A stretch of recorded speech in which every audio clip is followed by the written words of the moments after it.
Welcome, everybody, to the Fantasy Football Consultant's brand new show dedicated solely to DFS. It's week 3 of the NFL, and we're going to give you the best value picks for DFS for both FanDuel and DraftKings, as well as launching a free contest where you can win a $100 Amazon gift card. We'll talk about all that more coming up.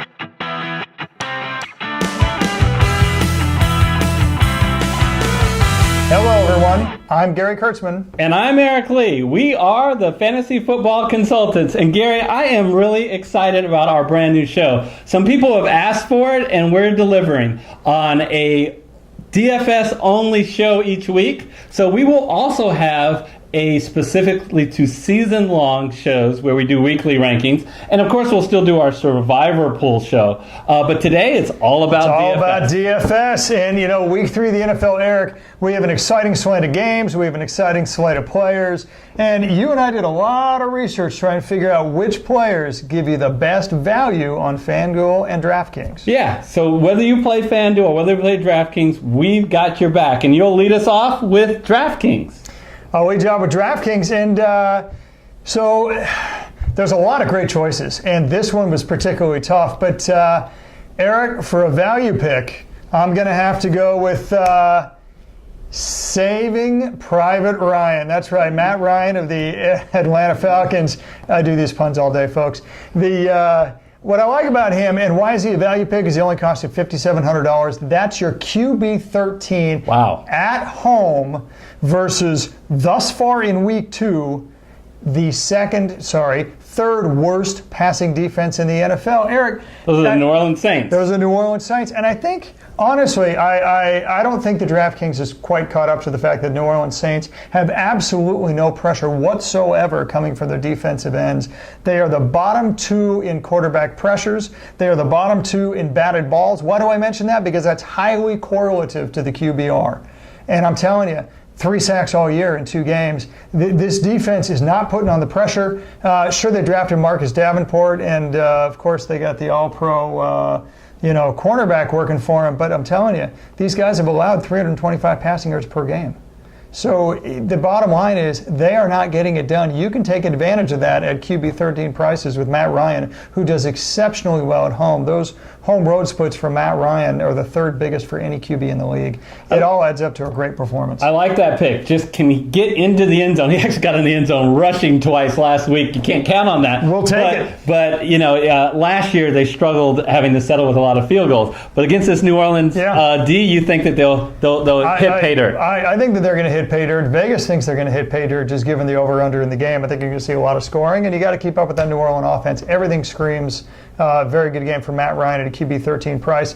Running back, crispy Kareem Hunt. The puns are getting better. The puns are getting better. All right, crispy Kareem Hunt. Now, funny when you talk about him as a bargain because he was a top 7 in the season-long fantasy leagues running back pick. He's priced at RB15. He only cost you $6,000. The top running backs will cost you almost $8,000. He has had a pretty mediocre season of the first 2 games. Small sample size, people. Let's not overreact. Why do I like him? Look, he's gotten a similar number of carries and targets in 2018 as he did in 2017. The opportunity's there. There's no reason to believe the talent has gone away. I understand the first 2 games have been average, but KC, their offense has been far from average. They are simply the highest scoring team in football, with all due respect to the Tampa Bay Buccaneers. And man, why wouldn't you want the lead running back of that? I don't understand why he's an RB15. KC's at home. They're facing a San Francisco 49ers defense that is the NFL's average.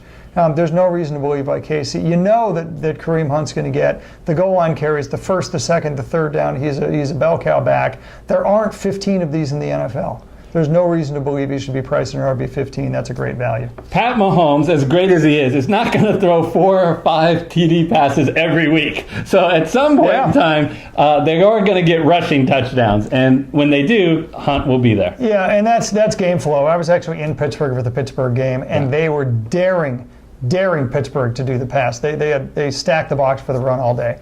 And there's no reason to believe SF will do that. Wide receiver, my little Cooper Kupp, Rams versus the Chargers. He is your wide receiver 32. Wow. Ladies and gentlemen. He'll only cost you $4,900.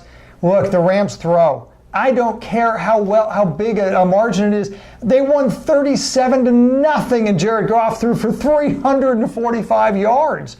I mean, they will simply always throw the ball. Cooper Kupp is going to get his. Thing I like about Cooper Kupp, he was third in the NFL in all receivers in red zone targets, and already he's still number one on the Rams. In red zone targets again this year. I like his chances of hitting pay dirt. You know what? Look, Chargers have a good defense, although they are banged up. No Joey Bosa and no Verrett either. But they've still got marginally, maybe still in the top 10 defense. They've got a great offense, and here's the deal. This game, this LA versus LA, who's the home team anyway game, is going to be a shootout.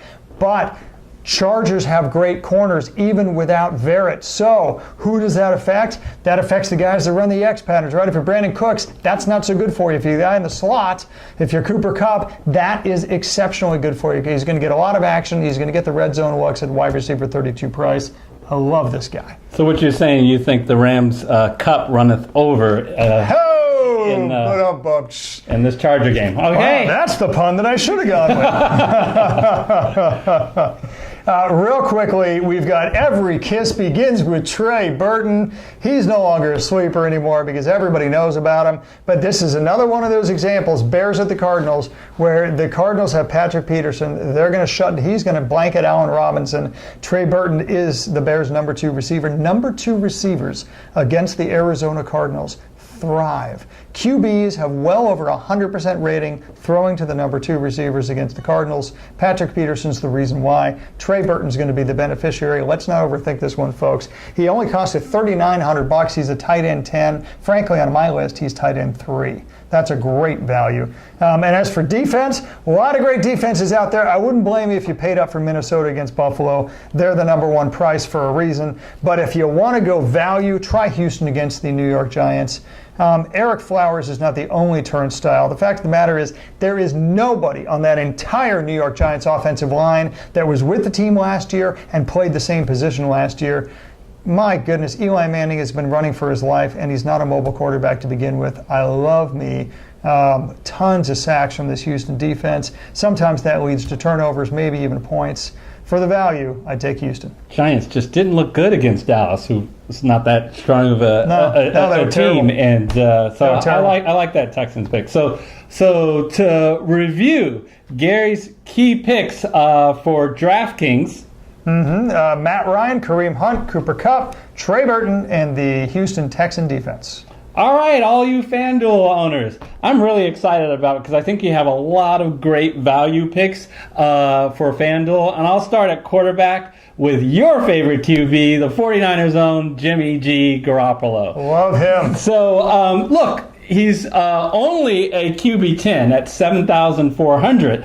And the reason is he hasn't had that great of a year so far.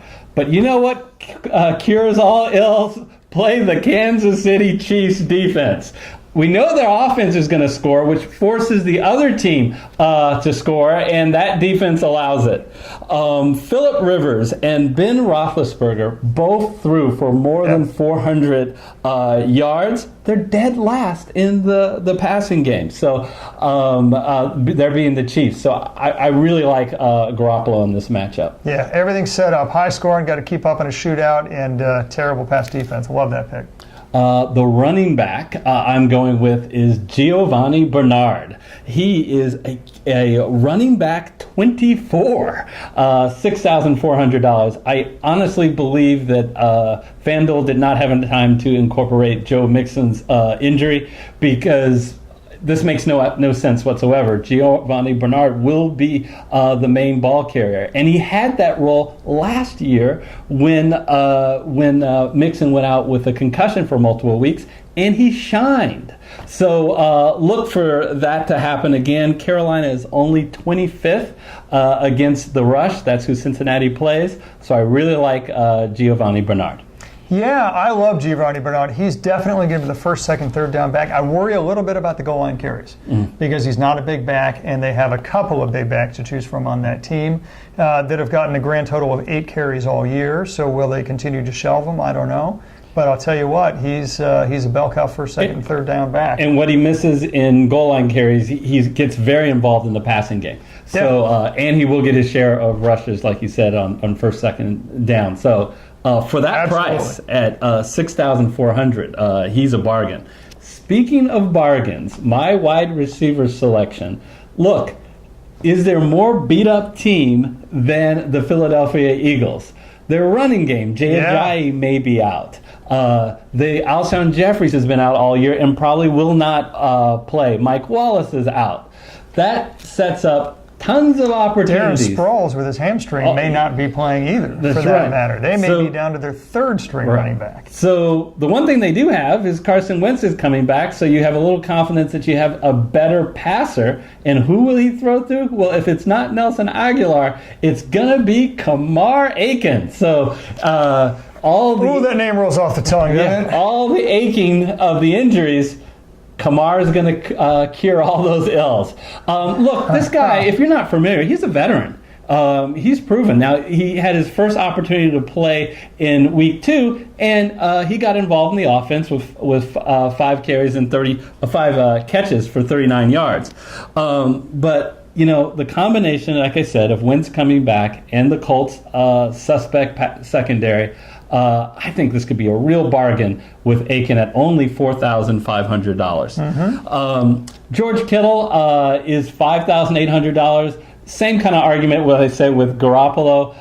It's a bad Chief defense, but they're particularly bad against the tight end. You said you were at that game, and were they just not covering Jesse James? I mean, Jesse James is not known as one of your top tight ends, but he rumbled for 138 yards. There's no telling what Pittsburgh is going to do today, but I'll tell you what they did last week. They stacked the box against the run, and they sent the safety help out to the corners, leaving the middle wide open. And boy, Jesse James took advantage of that. So did Juju Smith-Schuster, by the way. If they do that, if San Francisco runs into that kind of, and I think I said Pittsburgh, I meant Kansas City. Yeah. If Kansas City decides to employ that same strategy against San Francisco, Kittle's going to have a field day because Kittle is 50% better player than Jesse James is. And what's interesting, look, Kansas City is the favorite team. Kansas City is likely to win. When the Niners were playing Minnesota and were playing most of the game from behind, that's when he got 9 targets and 90 yards. When they played the Lions and they were ahead, that's when he was a lot less involved in the offense. I think they'll be behind here, and so I love the opportunity of George Kittle. The last... and Marquise Goodwin probably won't play that game either, which means somebody's got to amass all those targets. And it's probably not going to be Dante Pettis for all of them. The very last thing is defense. Yes, I finally get to use that sound effect because I'm going with the Dallas Cowboys. They are a ridiculous $3,400. That's nothing on FanDuel, and I like that. They're playing Seattle. We already have talked about over the time that they have a suspect offensive line. They're second in the NFL, they being the Cowboys in sacks with 9 so far this year. Love the matchup. So, Gary... 8 different Cowboys have at least 1 sack this year. So that's how good their line is. To review my FanDuel picks, that's Jimmy Garoppolo, Giovanni Bernard, Kamar Aiken, George Kittle, and the Dallas Cowboys. So I want to take a quick moment to talk to you about this wonderful contest we have. We did a similar thing for the Survivor. We wanted to bring it to our DFS channel as well, our DFS episode. It is so simple. Gary and I, starting next week, not this week, will each pick our best team that we can using FanDuel and DraftKings pricing. And you, the viewer, will select either Team Gary or Team Eric. If you are correct, whichever team that scores the most, and you back the right team, you survive to the next week. Otherwise, you're eliminated. So, little secret, if you want to win, always pick my team. Brother, I've seen all kinds of dishonesty in my day, but this little display takes the cake. The early Vegas odds says the Gary team is 2-1 favorites, but, hey, what does Vegas know, right? So in order to make sure you catch that contest in our next show, be sure to click the red subscriber button if you haven't yet, and then the bell icon so you'll be notified when that shows start. Again, you want to tune in to this show next week, to begin the contest. It's free, and you can win a $100 Amazon card. Not a bad deal. And until our next show, we will see you next time. See you next time.